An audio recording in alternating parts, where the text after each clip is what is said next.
Hello guys. Magandang araw po guys. O kaya magandang hapon guys. Guys, ano guys? Ipapakita ko ulit tong mesa ko guys kung paano ko to dismantilin guys. Dismantleable kasi yung mesa ko guys. Itong ano po ito na kahoy guys. Mulabi tree po.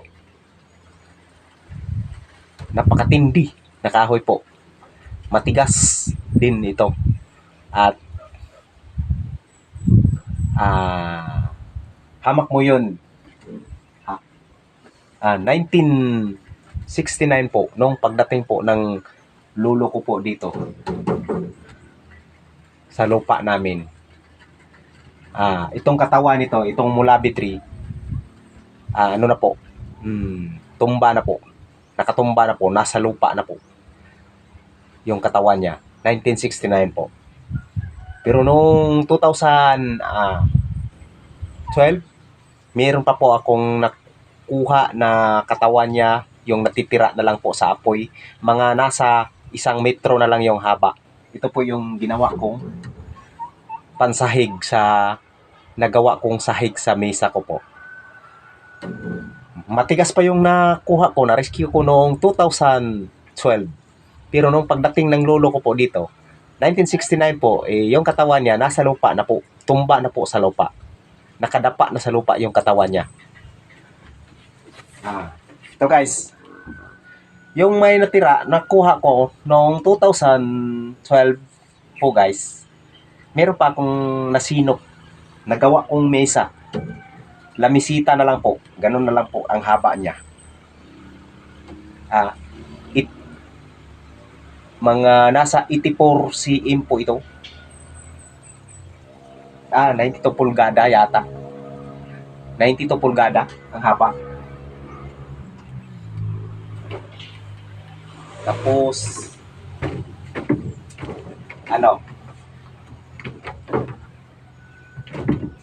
papakita ko po guys kung paano ko ngayon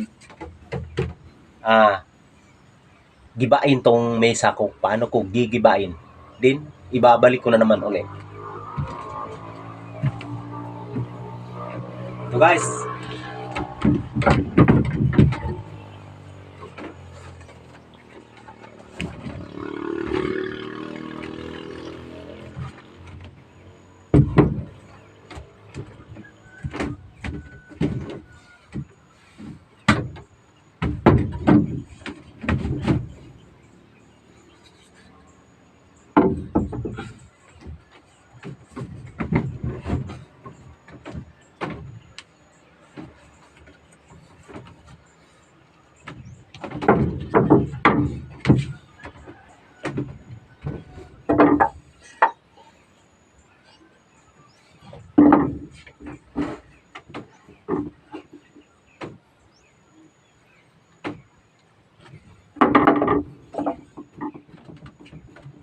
balik ko naman uli guys. Asimbulin ko naman uli.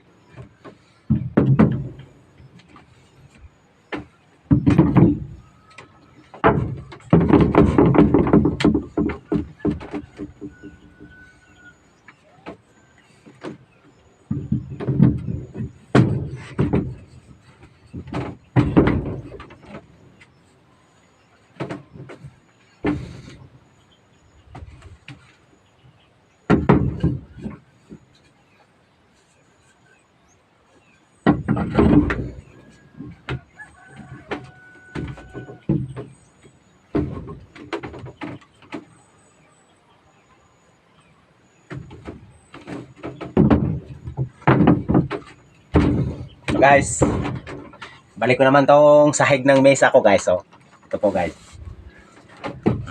Ito guys. Ito guys.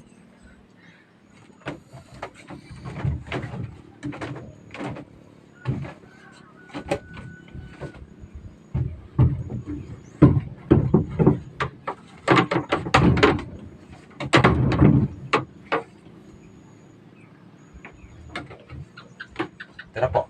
Ay, balik na po guys.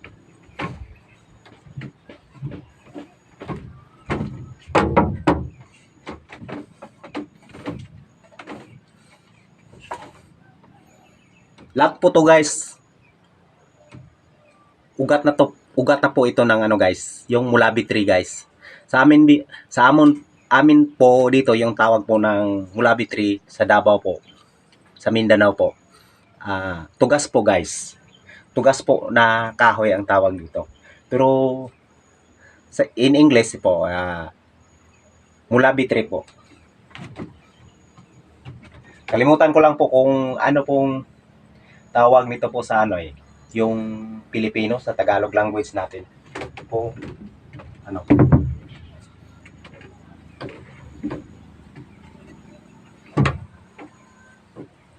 Bigat ito guys.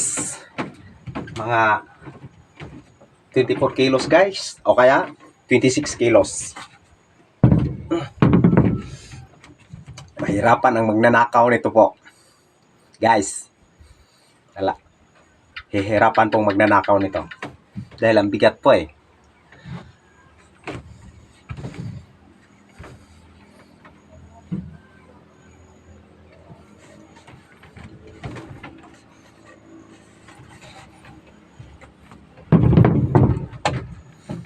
Ito po guys. Ito. Nagawa ko po ito ng nasa 2 buwan po. Ito, alam nyo po guys kung ilang taon po ito nagiging misa talaga ito.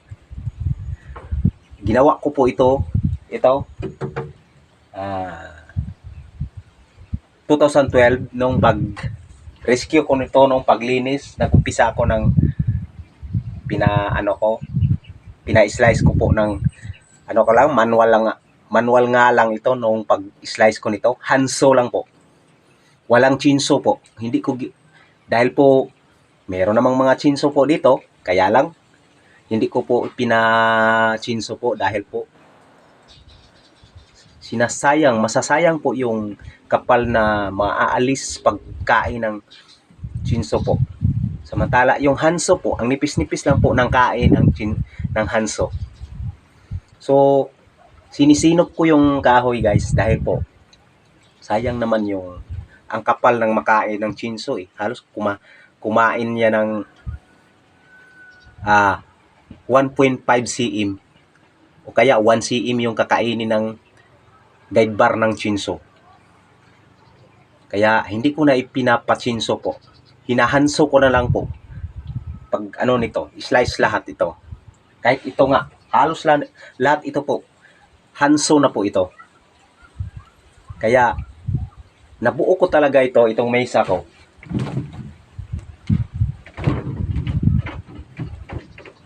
Kaya guys, nabuo ko po itong mesa ko guys. Nabuo ko po ito ng natapos ko po ito ngayon lang po. 2022 po. Natapos ko po itong mesa po talaga. Anong pagpasok na pala ng 2023? Yata. Nabuo ko po naging misa na po talaga siya. Tapos pero 2012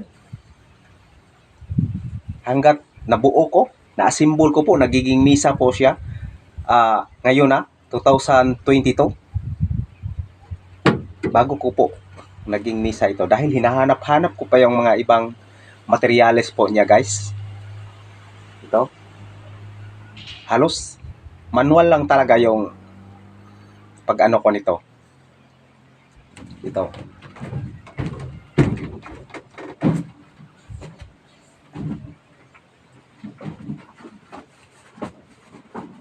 So guys, ito yung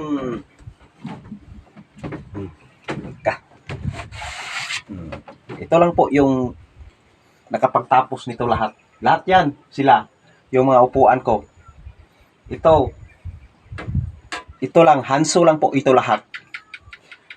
Nung pag-i-slice ko po nito, hindi po ito nagagamitan ng chinso po. Dahil po, sinabi ko na nga na masasayang po yung dinaanan ng chinso po. Nasasayang ako sa kapal na mawawala po. Sayang po dahil po sabi ko wala sana, sayang naman yung makain ng chinso. Kumain ng 1 cm. Tapos wala nang kahoy. Paano ko ngayon? Sayang naman to. Ito na lang po yung ginawa ko. Hanso lang po ito lahat ang nakapagtapos nito. Yan. Yung pagbiak-biak ko niyan, halos po ito na. Lahat talaga yan. Ito yung nakapagtapos nito. Yan guys. Guys. Kung wala kang sipag, tiyaga, biro mo yan. Ginawa lang po ng hanso. Walang chinso. Kaya guys, kapag wala kang tiyaga, wala ka talagang hindi mo ito basta matatapos na hanso lang po ang makapagtapos.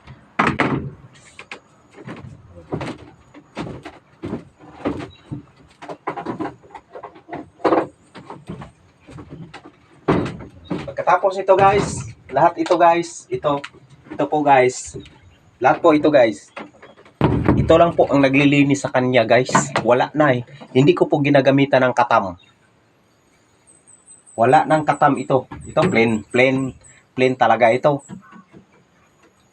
Hindi ito nature, semi-nature lang po. Semi-likas lang yung pagka-design po niya. Pero hindi po ito nagagamitan ng yung planer o kaya yung manumano na katam. Lahat po ito ang naglilinis nito, nakapagpakikinis nito. Ito po, tigib lang po lahat. Hindi ko nagagamitan ng katam ito. Ito lang. Halos ganun-ganun lang lahat. Paglinis ko. Ito ang nakakapaglinis sa kanila lahat. Kaya, ang tindi guys, kung minsan, magtataka po kayo kung paano natapos, paano nalinis. Paniwala guys, na di ka paniwala guys, na ito lang pong sigib lang po ang nakapagtapos nito lahat. Ito ang simula nung ito, kahit sa bangko ko po. Yan, bangko. Lahat. Ito. Nature. Wood. Fruits tree.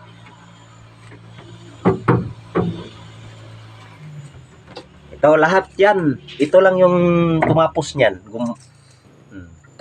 Tagapagpakinis. Tagapaglinis nila lahat. Hindi ko yan nagagamitan ng planer. Electrical planer. Manual planer. Hindi ko po nagagamitan guys.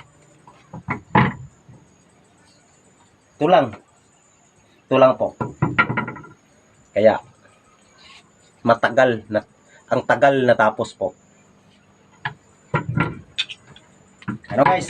Ito pala susukatin ko guys. Subukan kong sukatin guys.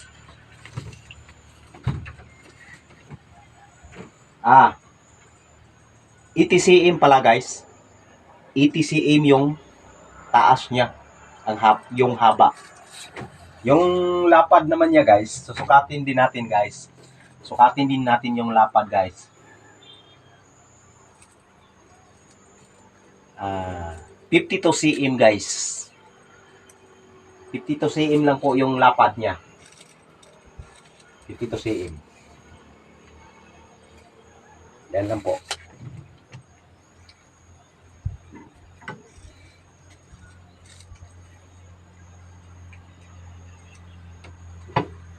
Hamak mo yan.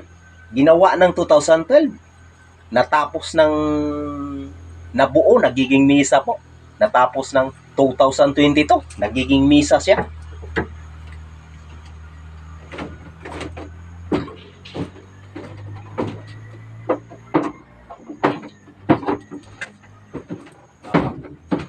guys, thank you guys. Sa mga viewers ko po, thank you guys.